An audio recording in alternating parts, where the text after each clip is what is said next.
So I recently got a wonderful question via YouTube, and that was to the effect of, if I was to buy a new kit, what would I get? What would the sizes be, and what would the finish be as well?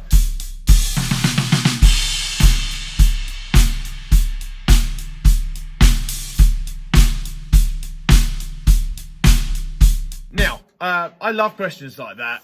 And I mean, I've taken that question as being a new kit, as in brand new kit.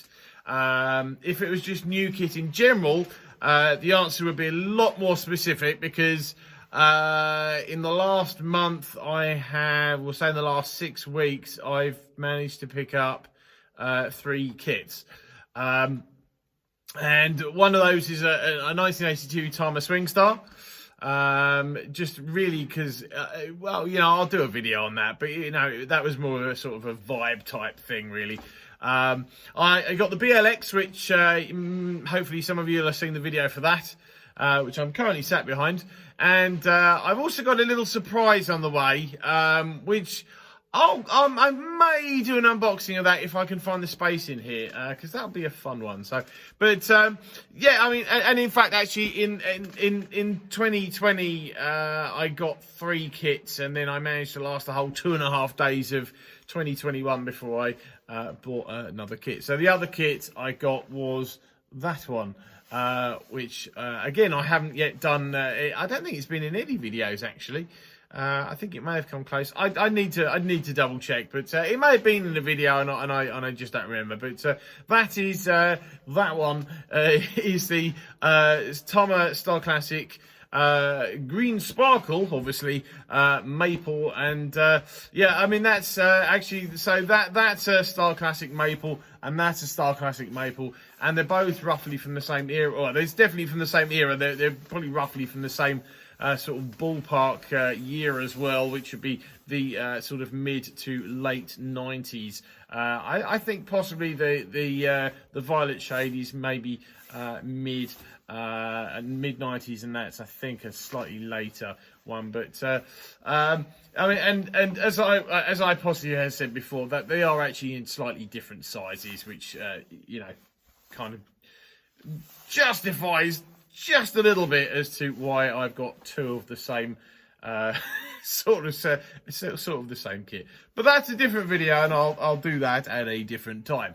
But so this is in no specific order, although there may be one that I leave till last, but it may become obvious as to why that is last. So the first one, I mean, I've actually got a couple, and I'm taking this on a completely fun basis. It's I can't really say one specific kit, but there are different kits which I think are probably good kits, and fairly representative of the little niches that I kind of have in my mind, which is kind of how you end up with this many drums. It's because my mind sort of compartmentalizes things and go, oh, okay, well, that's a maple kit, and you know, that's a well, you know, like, that's a maple kit, that's a Bubinga kit, that one will be a birch kit, that'll be, I think that's a basswood kit of some sort, he never said. Then there's another maple kit there, that's another birch kit. That, if I remember rightly, yeah, that is the SQ2, so that's actually birch as well, and that one there is walnut. So as you'll see, there's a little bit of a variety going on there, and you know, it's just, that's how my mind sort of operates. So but in no particular order, because these are all kits that I kind of really fancy. Really trying to answer the spirit of the question, as I said, which was, if I was to get a new kit, what would it be, what would the finish be, and what would the sizes be? So I don't know if this would surprise anyone, so I'll just reel them off. I've not actually stopped to work out. I've stopped to work out kind of what they are, but I've not stopped to work out how many there are. So hope this answers the question. So first off, and as I said, no particular order, I really quite fancy a Q drums, sort of well, I'd really go for a sort of one of the copper kits, and the reason I kind of really fancy those is because every time I see one of those, in fact, actually, it's one of the Q metal kits in general, be it the brass, the steel, or the copper. The one up, one down, and sort of 22, 24, 26-inch kick drum. It just by looking at those photos, they put me in a mindset. They make me think of just playing in a certain way, and that's just a photo. I love the 3 Q drums that I have. I've got 2 of the riveted 3mm thick riveted shell drums, and I have one of what's basic. It's basically a supraphonic. It's a 14x8 supraphonic, and they're great drums, and I really like them, and I really like playing them. So the extension, I think, of having those couple of snares would be, as I said, a Q kit in probably copper, and I think they have maple re-rings in them as well, which is a little different from metal drum kit. And then for sizes, see that kind of kit, it puts me in the mindset of just sort of rock music and playing a sort of more rocky type thing. It's not so much the actual the material used for the drums. It's just that's the way the photos of these kits make me think. And for sizes, I would go for a 13 and a 16, and probably a 22. I mainly play 22s these days. It was for a long time I played 20s, which is why I've got a Birch Custom Absolute in a 20x16, and I've got the SQ2. SQ2 is in it's a 20x17, I think that is. But I went back to 22s years ago, and I kind of I don't know if I would stray away from that now. I've got a 24 and I've got a 26. I haven't played the 26 for years. I played the 24 quite recently. Found it a little different. Found it a little difficult actually to get back into. So a 22, 13, 16, 22 absolutely suits me. As I said, that would be the Q drums, most probably copper, but possibly a brass as well. I think the brass would be quite nice. Right, speaking of metal kits, here's one I have actually played, and that's the DW Steel kit. Now, before people start either going, oh, what a great choice, or what the hell are you thinking? A couple of years ago, I went to the German distributor of DW in Europe. Well, obviously Germany is in Europe, so that would make sense, wouldn't it? And I got the chance to play on the 45th anniversary kit, the Stradivarius, kit. I got to play on the Purple Heart kit, which actually was the resulting me buying a Purple Heart snare. But and they were lovely looking drums, lovely sounding drums. But of the 3 DW kits that I played over that couple of days, I also played the steel kit, and me and the person I was with, we both agreed that the steel kit was actually the best sounding of the 3 kits that we played. And there's something about the way that those drums look, and the way that they played, and the way that they sound, I really found quite appealing. I really did. Apart from the fact they're as heavy as anything, they really are heavy metal. But they were fantastic drums, really sounded great, really enjoyable to play. And we're going on a budget of blank checkbook, blank credit card sort of thing, But sizes for that, I would really, and this will be a common theme. And if you've seen any of my videos before, I will have said this before. My favourite collection of shells would be 8, 10, 12. And then 14 floor, 16 floor. And you know what, actually, even for that one, just for a laugh, because I think it would sound great, I'd throw in an 18 on that as well. And not to necessarily play all of them at the same time, but certainly to have a little shell bank of those sizes. And as far as I know, unless you're an endorser like Brendan Buckley, who can afford to afford, who can get a kit made in a different colour. He had a gold one of those made for one of the Shakira tours, but they come in basically the natural shiny sort of finish, and to be honest, that would suit me down to the ground absolutely fine. The next kit, and this is something that I've been thinking about more and more over the last few years, and that's some of the stuff by the British Drum Company. Now, Keith Keogh, who's basically the main man at British Drum Company, he made me a snare drum probably 15 years ago, and in fact it may actually be just up behind the camera there, and that's a Purple Heart segmented shell drum, and it's wonderful. It really is. I've still got it. I will never part with it. But he later went on to design drums and make drums for Premier right at the tail end of their existence. And I've got to say, I never got the chance to play any of those drums, but they sure really did make me want to try and get a go on them, or even buy some. Some of the, I've even forgotten the names of the series, but I'll throw some pictures up of what I'm talking about. And they are some of the nicest Premier drums I really ever saw. I just think they were fantastic looking drums. And I think for me, a lot of what I saw in those drums sort of got carried over. And again, that's looking at a picture and getting a distinctive vibe from it type thing. And that kind of rolls over again into what the British Drum Company is doing at the moment. Now, there's two. I kind of wouldn't mind a sort of like a very classic sort of white marine pearl-esque type finish in that sort of kit. But I'd also really dig. I have a bit of a thing for wood finishes, despite the fact that a lot of these drums are actually wraps.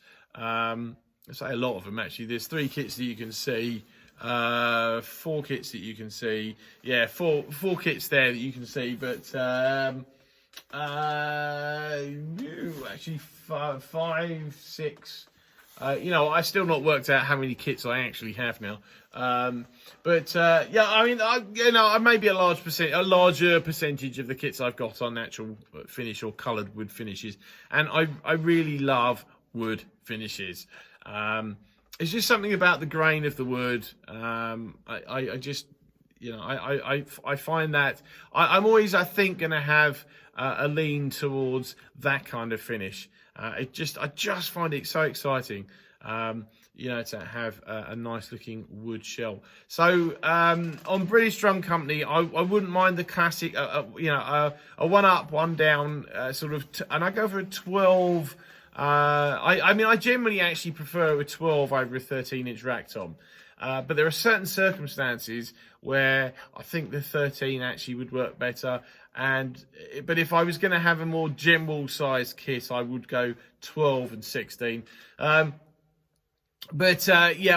would also love something like the Wild Etimo, which, the picture on the screen.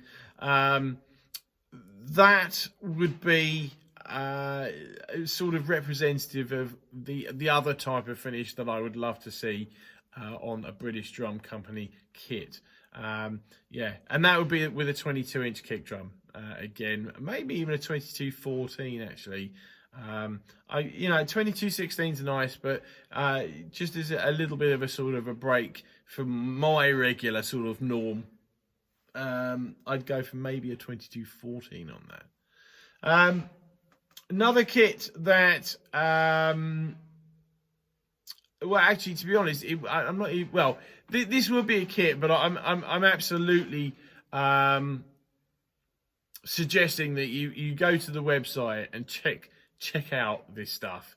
And 2020 for me, was, well, 2020 wasn't, in drumming terms. Okay, I didn't do that many gigs because of everything, but it opened up another side of drumming and drums for me that it otherwise wouldn't have done had all this crap not have happened. And one of those things was I got better acquainted with one or two people who I knew. And there's a certain gentleman in Canada, and he very kindly introduced me to another nice man in Canada. And you should really check out Ebenor Percussion if you haven't heard of them, because I hadn't heard of them up until last year, and up until I was introduced to, the company and William, the guy who builds the drums and is the company really. And he is a really, really nice guy, and he builds some of the most amazing looking drums I can honestly say I've seen in a long time. And I think at some point I will get at least a snare drum from him. In fact, I have already talked to him about that as well. But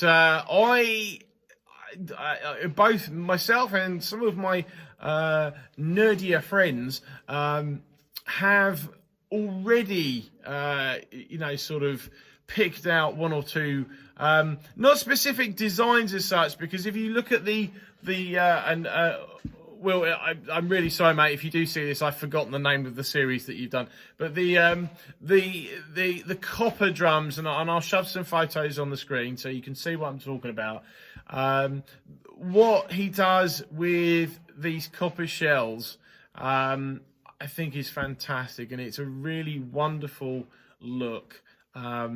And I've been impressed with that. I've been impressed with just that, what I've heard of them as well, and some of the heavy feather stuff as well, which is one of the series that he does. And there's also a cast bronze snare drum which Will's just come out with as well. And whilst I've not played it, unfortunately, boy, does that look good as well. So I would basically say, and I think for me, again, this is solely a vibe thing. I pick certain companies, and there are just certain things for me that certain company. I want to pick a certain company for a certain thing. I know that Q drums do wood drums, and I'm sure they are great wood drums, but for me, if I want to get a Q drum, it'll be a metal drum, because I know that they're good at it. In the case of well, actually, I won't spoil it actually at the moment, but there are certain companies I look for that I want specific things out of them. Obviously, you have the general builders, the big companies like the DWs, the Pearls. I'm just looking around the room now. Tama and stuff like that. Yamaha. Anything that's in front of me that I can look at very subtly. And there's stuff there which they do a good job with. The metal side of things and the wood side of things as well. But for the smaller companies, certainly, and Adrian Kirschler is a fantastic example. So if I wanted to buy another Adrian Kirschler drum, I know why I would want to buy it. I'm looking at Adrian's work for a specific reason, and that's because he builds some of the absolute best metal snare drums you are ever going to touch, and also because they are really sort of mostly of they give a certain vibe. They have a certain type of vibe to them. And if you want like a modern equivalent of a vintage Black Beauty, then Adrian's your man. He'll build you one, and it'll be a damn good drum as well. So that's kind of as I said, a perfect example of kind of what I'm on about there. So but with with Ebenor Percussion, I would be greedy, I think. And I would certainly, I know I think what I would do actually is well, you know what, he does metal kits as well. And from what I've heard, he does them really well and all. But I would love basically, I think, anything from Ebenor Percussion right now, and including some of the copper snares which I put on the screen. They were some of the first things that I saw, and I think they are amazing. So look, check them out. He doesn't know that I'm saying all this, by the way. So if he does see this video, that'll be the first time he knows about it. So he's not. I'm not getting anything from this. I genuinely believe they are great looking drums and great sounding drums. So, yeah. So and I think in that I would be happy. There's a whole bunch of finishes that Ebenor does in metal and in wood, which I would love to have. And I think in terms of sizes, for me again, just based on the whole vibe, I would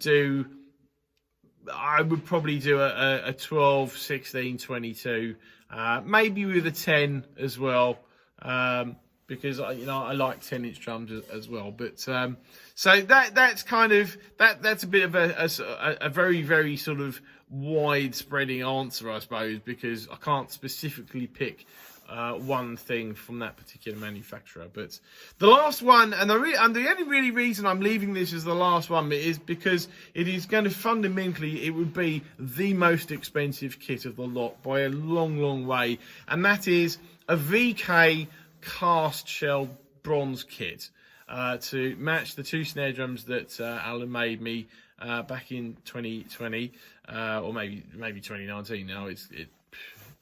The last year and a bit's gone so quickly. I absolutely am fascinated by cast bronze drums. I am fascinated by the concept of cast bronze kits, and I'm absolutely fascinated with Danny Carey's full Peisty cast shelled kit. And I up until that kit was featured at NAMM a couple of years ago, I never realized, I'd seen Danny playing the kit, but I never realized that it was actually 3 up and 3 down, as well as the two kick drums. I always kind of saw the 2 up, 2 down, so there was like a whole 2 extra toms to that kit, which I'd never seen prior to that. But I just think that's such a cool concept for a kit. Not a very good concept for your back, but I would absolutely love a cast VK bronze kit, and that one would be very specifically 8, 10, 12, 14, 16, 2 on the floor again, 22 16-inch kick drum, and I would go for them in traditional sizes as well. I mean, most of these I think would be traditional sizes anyway, because that's kind of just where I am these days. I mean, I know you can see behind me there will be lots of power toms, and in fact, if you sort of saw over in that corner of my XPK, you'll see nothing but power toms. Power toms are fun, but and in fact, actually, the BLX that I'm behind, that has power toms as well. These days, though, I actually much prefer like a 12x8 or maybe like a 10x7 as well, if you're going to go a little smaller. But I much prefer those sizes. I think they work really well. And in terms of sort of seating them as well on the kit, I think for me, they just work perfectly, a traditional sized rack tom.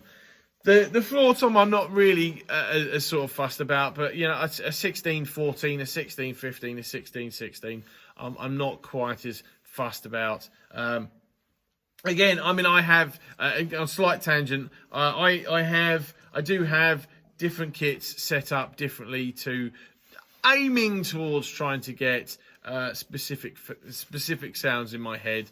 I've been listening a lot to Simon Phillips these days, and I'm not going to compare my drum sound to Simon Phillips, but it's certainly, I find that quite a sort of inspiring type of drum sound. I think his drums are probably a little tighter than mine, or his rack toms are probably a little tighter up on the top head than mine. But certainly the clear head sort of concept is something that I am enjoying. I never really used to, but and for all these kits I've mentioned, you know, like I think the metal drums, I would go for clear, probably somewhere between clear ambassadors and clear, a clear sort of, well, single ply and a double ply. I use Evans and Remo in here. I've said that before, so I go for somewhere between a single and a double, or in fact, actually, if I was going to go for a full spread of toms along the top, what I normally do is have an ambassador on the top of the smallest two, and then put an emperor on everything below the 12, or the 12 and below. But so, like on the metal drums, that was what I would do, or maybe even possibly a controlled sound as well, a clear CS dot type thing on the top as well. If I really did want to go for a specific type sound with maybe like the Q kit, that would probably conceptually work for me. Any of the wood drums though, the ones that I mentioned, that I would go for a coated head, with obviously a clear on the bottom, but a coated head. If I was going to do one up, one down, generally, like I said, if it's a 12 or a 13, I'll put a double ply on the rack tom, and obviously on the floor tom too. But the going back to the VK, there's just for me there is a certain sort of magnificence for just even the concept of a cast bronze drum kit, and you know, whether or not I'm ever lucky enough to afford one, and I'm kind of not going to hedge my bets on that one, but boy would I love one. And you know, this is in an ideal world with money not being too much of an issue. If I ever, realistically though, if I ever got the chance and I had enough money to maybe ask Alan to make me a cast bronze kit, I probably actually would just go for a 12 and a 16 22, or maybe even actually a 12, 16 and a 20. That kind of might be fun as well. I think reasonably for the size of the kick drum, despite what I said at the other end of the video, I think in terms of sort of volume and projection and feel of a 20 in that particular, I mean, you're talking about a 5mm thick cast bronze shell with cast hoops as well. So, you know, projection is not going to be an issue for that. And there's obviously the practical side of it as well. If you've ever picked up one of Alan's cast bronze drums, it's a two-hander. Because if you drop it and you drop it on your foot, you're going to the hospital, and that literally is no joke. You're going to the hospital if you drop it on your foot, because you will have broken bones. They're like, you know, 30 plus pounds in weight, and to pick up, I once went to my local shop, and I took I think it was either the Ochiltree, which again is a 14x8 5mm thick cast bronze shell, albeit with die cast hoops, not the cast, and the Paisley 2002, which again 5mm thick, 14x5 5.5 inch shell, with die cast hoops, and I genuinely was worried that it was a double case, so both drums were in the same case, and I was genuinely worried that I was going to break the case. So, but those are kind of like my those are kind of like my picks. If I was gonna get a new kit, I've probably, there are other things I've made. I did make a video probably a couple of years ago now. Some of you may have seen it as to why there are no Tama. New Tama drums on that list, and if you can remember that video, you will know why. Despite the fact that you will see a whole bunch of Tama drums behind me, and in fact there are other Tama drums floating around in the other room as well. Yeah, I mean, I do still think that Tama makes some of the most beautiful looking drums, but buying them going forward is not for me. I think there possibly is some other bits and pieces, but those were the main ones. So I hope that answers the question. And that was actually, that was half an hour. And it doesn't feel like I've sat here for half an hour talking about drums. So for those of you that made it this far, both of you, thank you. Look, I hope that was fun. I enjoy this sort of thing. So if you've got any more questions like that, please do ask away, because I'm only too happy to indulge myself. Thanks for the question. Take care. See you again soon.